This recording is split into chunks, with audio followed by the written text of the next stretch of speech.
So for today, our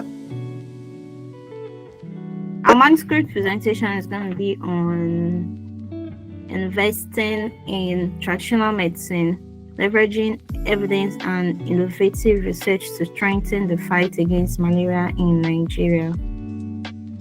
So this journal is an open access journal from BMC, and it's a malaria journal. You know, all these journals, they have specifics depending on what you are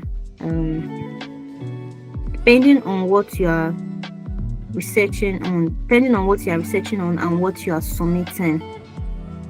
So now let's look at the authors here. We can see that Francisca is the first author, then we have Collins, Stanley, Goodness, Mama, Shokonbi, David, Uboma, Prince, Timtope, and Cosmos. So now looking at this abstract now an abstract is okay for these authors. Now these authors are, because we are going to be discussing what this manuscript is about. And when we mean discussion, we are discussing both what this manuscript entails in terms of context and structure. Now, structure is, okay, this is a narrative review. We say that according to this BMC journal, there are formats which they want to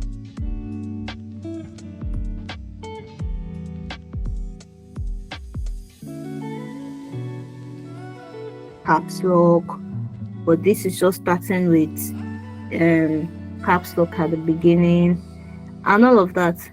Yeah, for some, okay. Now another structure we are going to look at is the authors. You see, each authors has their names in capital letters also.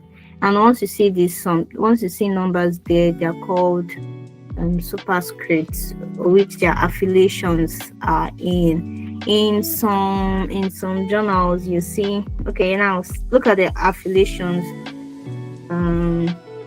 In some journals now, they'll just list the affiliations because it is expected that once one has a subscript, you know that, okay, let's say Francisca has 1 and 2. That means if you come to the affiliations, maybe you want to get connect with her or something, you can say, okay, she's in the Youth in Research Hub, Enugu State, Nigeria, and she's also in the Department of Public Health, Federal University of Technology, Owerri, Imo State, Nigeria. So that's just how it is. The same thing with Collins and Francisca are in the same have the same affiliations. Stanley has about 3 here, and it has to be aligned. You cannot see it as 431. It has to be corresponding. So that's just it in terms of this structure. Now, if you're looking at structure again, you're looking at the next thing after your affiliation is your abstract. Your abstract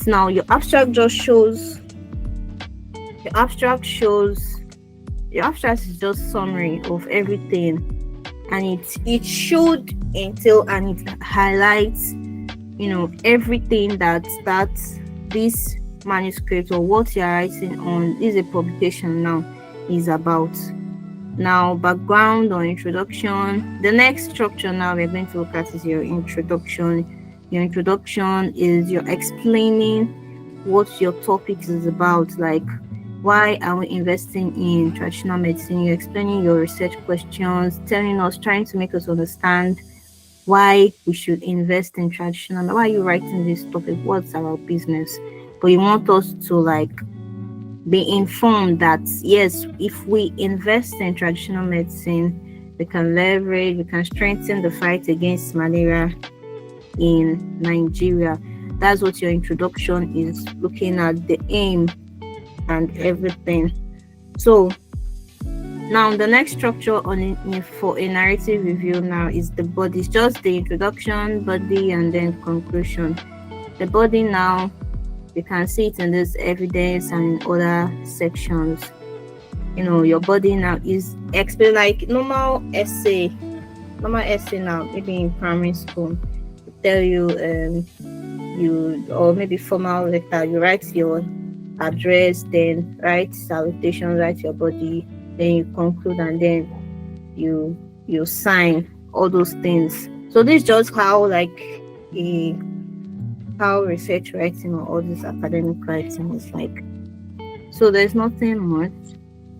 This evidence, they are just trying to show you, okay, why are they trying to support what they explain now in this introduction with statistics, trying to tell you, okay, a lot of people have died, they are still fighting against malaria. Some African countries are still fighting against malaria and all of that. So about our population here is Nigeria. So, and we can see that from this, they got, let's say, data from since 2001, 2023, 24. So they're explaining what everything is about, and then this is still the body. Your body will be in sections. Now the progress, another section here is the progress and current developmental status of traditional medicine towards disease management and malaria in African and Nigerian traditional medicine research capacity. So here we can see trust and usage of traditional medicine for malaria treatment in Nigeria. When we read the abstract, you understand all these things. This is also part of the body, the need for traditional medicine investment. They went on to explain, okay, trust and usage of traditional medicine for malaria treatment in Nigeria. That means by the time we go through this, we'll now know whether, okay, do people really trust traditional medicine in Nigeria? For example, now, if you are very sick, if a child is very sick now, and you're a researcher, you now come and tell one parent that the child is having fever and all of that. And I say, no, take this herbs, and she will get better. We are running it on a test and all of that. Whereas she can just go to the pharmacy and get maybe a Amatem or something. Will she really listen to you? And malaria kills. So that's what this research is all about. It's trying to still explain for that. Then now we went on to the progress and current developmental status of traditional medicine towards disease management and malaria in Africa and Nigerian traditional medicine. This should be able. So now from the trust, they're not trying to see, okay, what's the progress, what's the current developmental status, how far have people accepted it, are we receiving funding and all of that, what bodies are in support, etc. So the need for traditional medicine investment in Nigeria. Now your body should be, what is that thing? This is just like primary school listening. Say it should align and it should be sequential, like it should flow. Yes, you cannot write maybe one before the other. Maybe one should lead to the other subheading that you want to write on. So now after telling us now the progress and current development, maybe by the time we go through the publication, we'll now know whether how far it has come, and then what do we need? Do we actually really need to invest, or do we not need to invest? What's our take on everything based on the research so far? And you support your data with statistics. We are looking at from different countries because it says from Africa.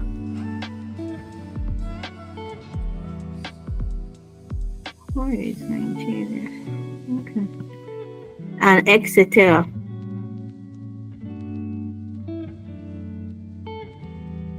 So support, then that's just it. You conclude, and then by the time you go through, you will now know whether we actually need to invest in traditional medicine or not. So guys, let's stay put. Now let's go into the contextual discussion. Is it context or content? Yes, let's go into the contextual discussion of the manuscript. So now it says investing in traditional medicine, leveraging evidence and innovative research to strengthen the fight against malaria in Nigeria. One thing with it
So let me continue.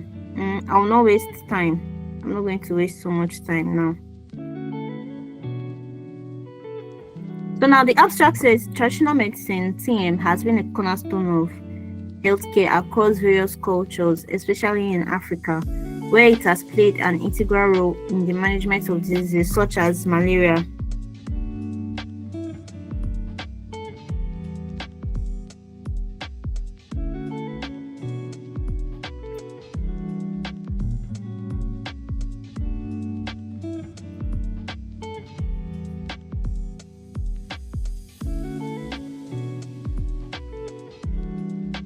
Such as malaria. Despite the popularity and historical significance of TM, scientific validation remains a key challenge, hindering its widespread acceptance in modern healthcare systems.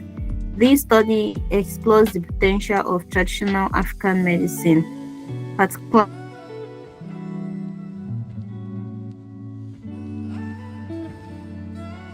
in the context of Nigeria, as a vital resource in fighting in the development of modern anti-malaria drugs. The research emphasizes the need for comprehensive investment in TM research, with Nigeria facing the highest malaria burden globally. The research advocates for increased funding, scientific investigations into the efficacy of traditional remedies, and enhanced regulation of herbal medicine. The paper also highlights the growing trust and reliance on herbal remedies in rural areas of Nigeria and the importance of ensuring their safety through pharmacological testing. This study examines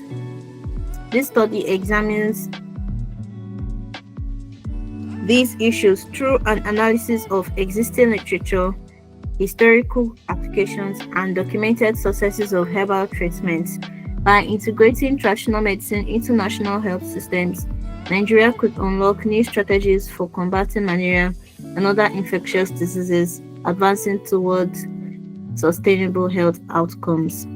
So now, everything this abstract just said, now I sometimes when I'm presenting, I keep on saying once you understand the abstract, that's just it. You might not really need to go through the whole paper again. So what is this trying to say? Now, the beginning, traditional medicine has been a cornerstone of healthcare across various cultures, especially in Africa. Means that from the onset, historically, if you trace history, it has been traditional medicine before, the intervention of normal of the orthodox medicine now, especially in Africa. Because those days, if you watch all these Nollywood movies, if someone is vomiting, they just gonna cut one leaf, squeeze out the water, and then give it to the person. They always know the leaf and everything to give. So, but now, because it is not now scientifically backed, and nobody is sure whether it is safe. Not everybody knows the leaf or herb is safe, and then they just anybody can just give you. It can be poison. Disease are a lot. So that's just where the problem is. And what this paper is trying to say is that there should be funding for research on traditional medicine is lacking. Funding on research for traditional medicine is lacking.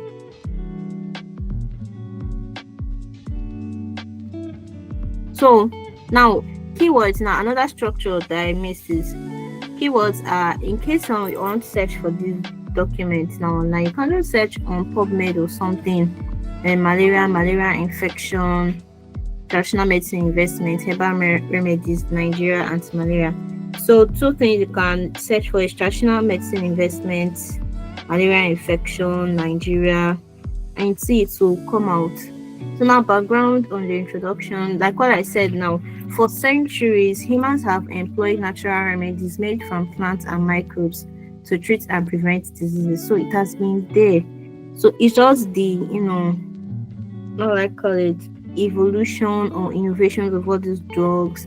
People are making it in a more suitable way, and people trust it because they say, okay, this is pharmacologically backed. You can say that if I take this one, you listen to your pharmacist or your doctor, they prescribe this drug for you and all of that. So according to fossil evidence, people have been using plants as medicine for at least 6,000 years. Traditional medicine has been a cornerstone of healthcare in Africa long before the advent of orthodox medicine, and it remains vital to public health. So now, given the ongoing burden of infectious diseases such as malaria, traditional medicine continues to play a significant role in disease management, particularly in regions with limited access to modern health care. You get? So now, this why this is also inclusive in public health is that normally these drugs are very, very, very expensive. You get? And some drugs are expensive. Assuming, let's say, ART drugs are to be bought, that means nobody would survive AIDS. You get? So, but if for example, and almost all the time, every health issue is always in LMICs, that is low and middle income countries, due to the economy. We don't have money. We are the poor countries and all of that. But then, if we can't afford that one, there are many other options. Why not leverage what we have been using, what we have been doing? And that's just basically what this paper is talking about. That let us use what we have, but instead support it, with funding and all of that. So now let's go into the next one. You can see that traditional medicine is evidence of how it can be a great tool in the war against infectious disease, as it has significantly contributed to the treatment of COVID-19 and other illnesses, and is now widely accessible in 183 nations and areas throughout the world. So if what this paper is trying to say with this context now is that if we can be like these Chinese researchers that try to leverage their own herbs, because China has a lot of herbs, and imagine putting that, is like you have talent, and then let's say you want to be an artist, you like painting and all of that, but your parents said no, you go to science class, you have to become a doctor, all those kind of thing. And maybe that's how it goes. So after you study the medicine, you give your parents your certificate, then you come back and do your art because you feel like, okay, yes, this thing I studied. So this is just like it. We've tasted this, although yes, it's good. We are not saying that we are not appreciative of it, but then it's still not very effective in some treatments that need attention, especially these infectious diseases. So why not we? The aim is to prevent diseases, promote health, and prolong life. You get, so why not we, accept and incorporate other measures, and it should not only come from all these European Western countries. As China, we have herbs. In Nigeria, we have what's the name of that? This thing again. We have omugbo. We think, okay, if we take that, we can cure stomach ache, all of that. So that's just what it's trying to. Now let's go into the evidence, the malaria burden in Nigeria and the need for investment in traditional medicine. Now, looking what I just said now, the flow and everything. Yes, these orthodox medicines are very good, but but if you have, maybe elderly, everybody's parents is elderly, but if you have parents that take medicine and all of that, it does not really work effectively. They still need some level of strength, you get, for that medicine to work. Maybe they'll combine this one and another tablet, then you take this one and take this one so that it will work well and the likes. But okay, even though maybe in this traditional medicine you can still combine, but why not we maybe from this traditional medicine can get something, because people are still dying from all these diseases that we are trying to suppress. So now that's what this burden is trying to put out to us now, that we are still having a lot of cases. Malaria infection remains a global public health challenge, particularly in Africa.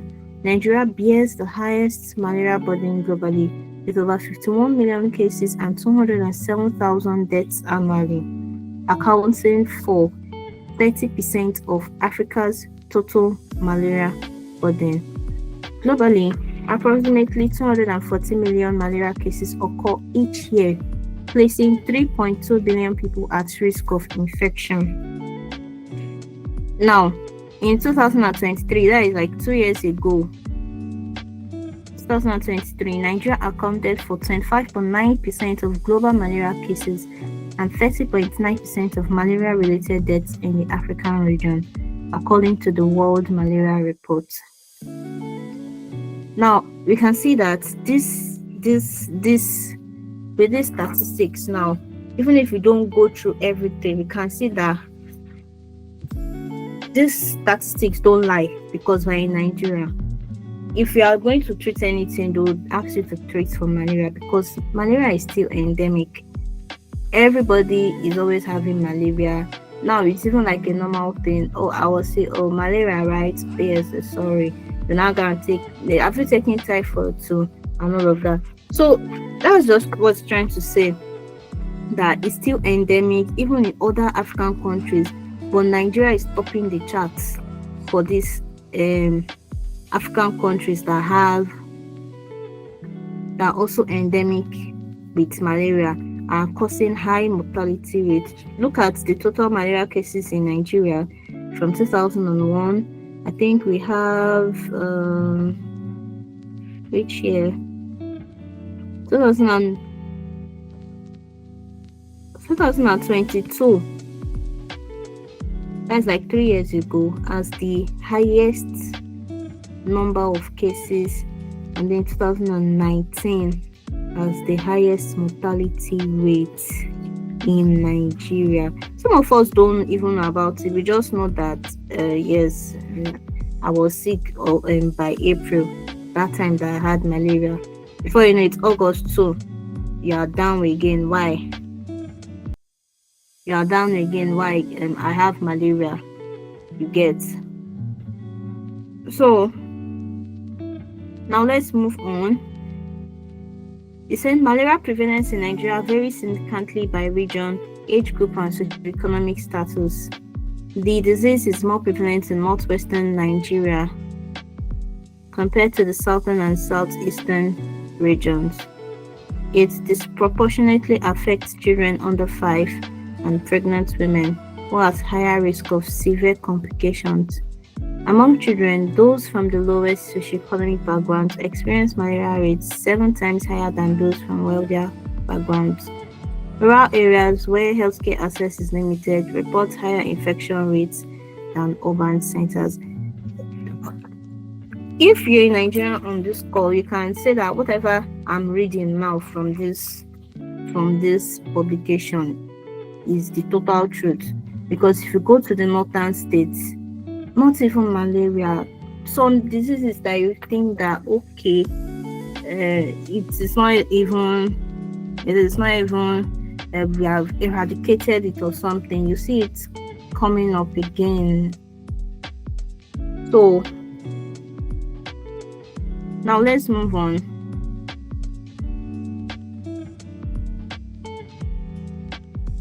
Now look at the trust and usage of traditional medicine for malaria treatment in Nigeria.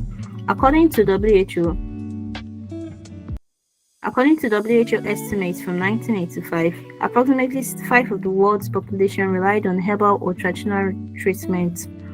More recent data from the WHO in 2022 suggests that 88% of the world's population now use traditional medicine. Okay. This reflects an increasing reliance on traditional medicine. According to studies, the 2 main obstacles to effective malaria control have been lack of vaccinations and Plasmodium resistance to anti-malaria medications. Nevertheless,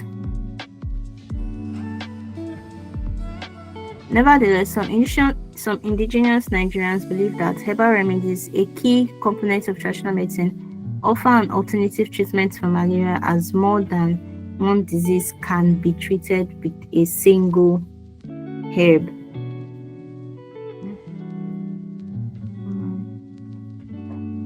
Please, can you still hear me?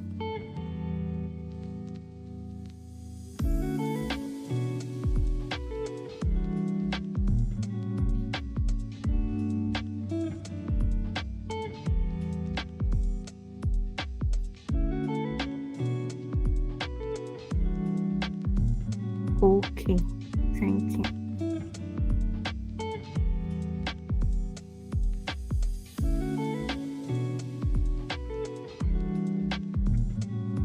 So exactly what I was saying here now, in Nigeria specifically, a significant portion of the population relies on medicinal plants such as neem, Azadirachta indica, bitter leaf, Vernonia amygdalina, nutmeg, brimstone leaf, Spanish cedar, and sunflower due to their perceived anti-malarial properties.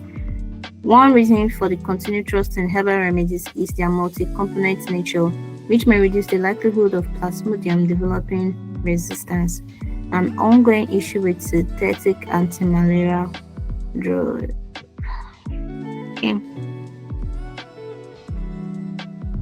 Additionally, herbal treatments are more affordable and widely accessible than conventional medicine. Many people also believe that herbal remedies have fewer side effects as they are perceived to be natural and free from synthetic additives.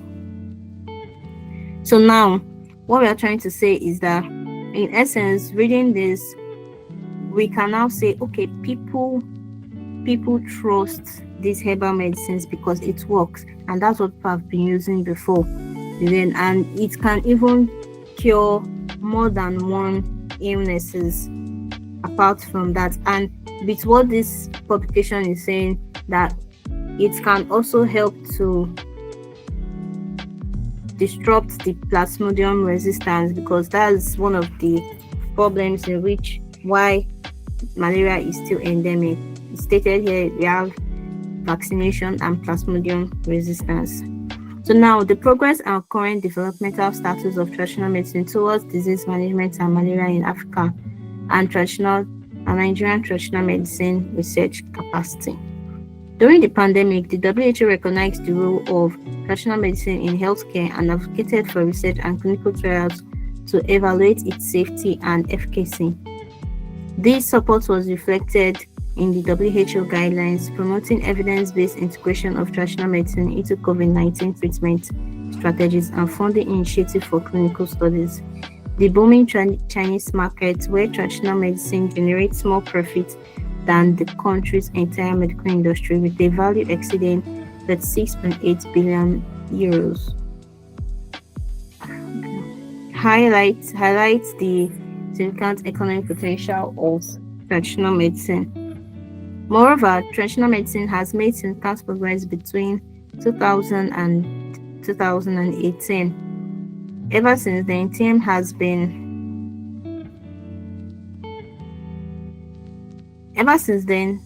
traditional medicine has been integrated into health practice and national health systems in various African nations. Ghana, Nigeria, South Africa have made significant strides in integrating traditional medicine into their national health systems through policy and regulatory frameworks. In Ghana, the inclusion of traditional remedies in the National Essential Medicine List reflects the government's commitment to TM integration in public health. The Traditional Medicine Practice Council further regulates practitioners and ensures TM's legal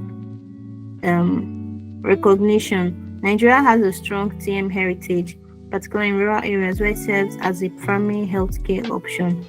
The national policy on traditional medicine promotes collaboration between traditional and biomedical practitioners, supporting TM's role in universal health coverage.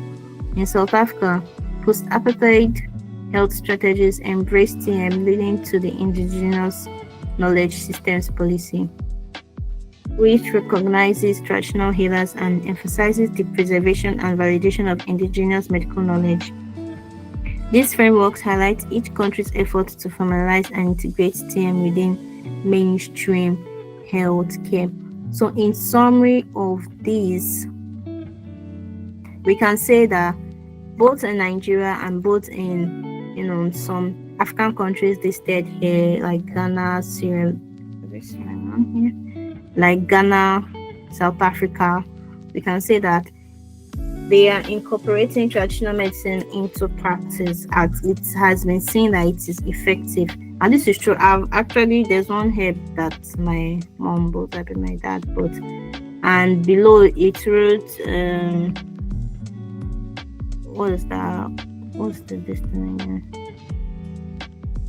Traditional Medicine Practice Council regulate, like the way you see drugs and you see NAFDAC approved. This one was approved by the National Traditional Medicine Council. So now the need for traditional medicine investment in Nigeria. So I think this council they are helping to see to it that we have a very proper means of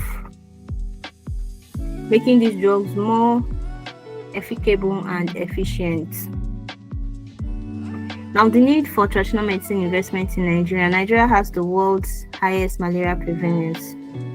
Also, evidence has shown that 60% of Nigerian children with high fever. Let me check. Okay, if you check this reference, that statement now is backed by the World Malaria Report 2014 from WHO's headquarters. So,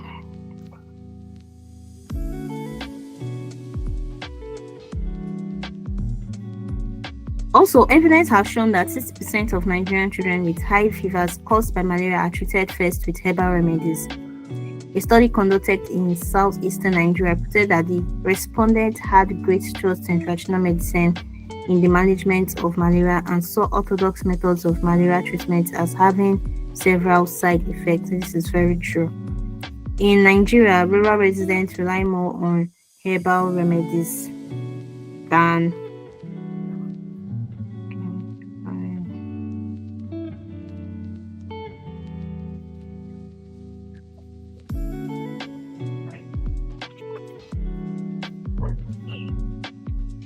other vaccination initiatives with TM research and education. Why can't I find my list? So now, if you look at this table, we can see that from the progress and integration of TM into WHO African countries as of December 2018, created by SCEFOO and reviewed by all authors.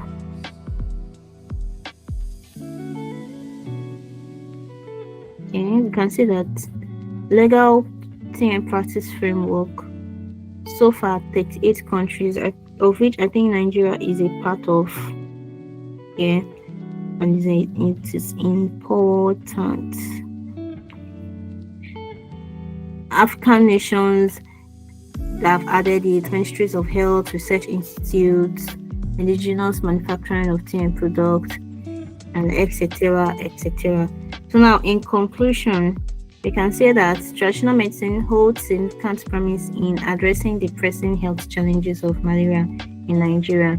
The evidence suggests that herbal remedies not only provide an affordable and culturally accepted treatment option, but also demonstrate potential efficacy against malaria-causing parasites. However, for TM to contribute effectively to public health, there must be increased investment in scientific research, as well as standardization and regulation of these treatments. With substantial progress already made by institutions like the National Institute for Pharmaceutical Research and Development, Nigeria is well positioned to lead the integration of traditional medicine into modern healthcare. So if we really support this research, it can take Nigeria to a lot of places, and the researchers as well, because we'll be making mad innovations. Imagine Onugbo being the sole cure of malaria, and we've been taking Amatem 3 times, 3 days, or this one 5 days, 7 days, and all you have to do is just take 1 cup of Onugbo and your malaria will go. So do you get those kind of things? So if we try to research on it well, it will be good. So we can say that policymakers must prioritize funding for TM research, create robust regulatory frameworks, and foster collaboration with international. But this is where the limitation is. They're not receiving much attention of funding to do this research very well. Now, by investing in traditional medicine, Nigeria can unlock untapped resources, strengthen malaria prevention and treatment efforts, improve access to effective therapies in rural and underserved areas. This strategic integration of traditional modern medicine will not only enhance malaria control, but also contribute to global health goals, advancing towards a more resilient and sustainable healthcare system. So we should try to incorporate it into our healthcare systems, even schooling. I think if you're a photo student, you're going to do it, alternative medicine. And what else? We should advocate for more support and funding, because we're not getting the necessary funding that we need. And if we really do this research well, we can actually maybe get to really put an end, eradicate or eliminate this infectious disease totally. And I think this is where it's bringing it to, because what if all these orthodox medicine, all these things, we just have the plants on our land, on our African land. Maybe we'll be cooking it, using it to cook soup since, but we don't know. You get? So that's just it, guys. I think we've touched the structure and then the contextual aspect of our manuscript tonight. Now, for declarations, ethical approval of consent to participate, not applicable, consent for publication, not applicable, completing interest. So the references now, this reference was used is in Vancouver style. Yeah, references in Vancouver style. So guys, thank you very much for listening tonight. If you have any question, you can ask me.